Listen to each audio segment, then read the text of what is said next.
bet ir dėkingumo gyvenimui už tai, kad šalia manęs yra mano mylima žmona. Ji yra mano įkvėpimas, mano gyvenimo prasmė ir ta, kuri visuomet tiki manim, nepaisant iššūkių. Kiekviena kelionė šiuo automobiliu man primena, kad svarbiausia ne tik tikslas, bet ir žmonės, kurie keliauja kartu su tavimi. BMW man simbolizuoja aistrą laisvei, greičiui ir kokybei, tačiau niekas negali prilygti tam jausmui, kurį jaučiu būdamas su savo žmona. Ji yra ne tik mano gyvenimo meilė, bet ir žmogus, kuris kasdien man primena, kad tikra laimė slypi ne materialiuose dalykuose, o šilumoje, rūpestyje ir dalijimesi akimirkomis su tais, kuriuos mylime.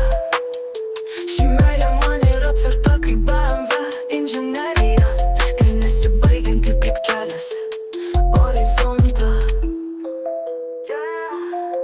Bet ir dėkingumo gyvenimui už tai, kad šalia manęs yra mano mylima žmona. Ji yra mano įkvėpimas, mano gyvenimo prasmė ir ta, kuri visuomet tiki manim, nepaisant iššūkių. Kiekviena kelionė šiuo automobiliu man primena, kad svarbiausia ne tik tikslas, bet ir žmonės, kurie keliauja kartu su tavimi. Bet ir žmogus, kuris kasdien man primena, kad tikra laimė slypi ne materialiuose dalykuose, o šilumoje, rūpestyje ir dalijimesi akimirkomis su tais, kuriuos mylime.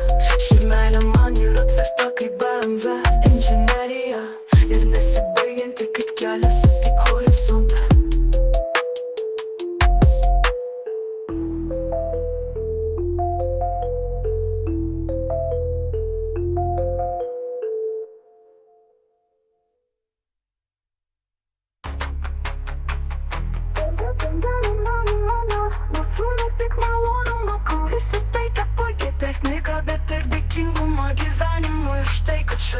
Manęs yra mano mylima žmona. Ji yra mano įkvėpimas, mano gyvenimo prasmė ir ta, kuri visuomet tiki manimi, nepaisant iššūkių. Kiekviena kelionė šiuo automobiliu man primena, kad svarbiausia ne tik tikslas, bet ir žmonės, kurie keliauja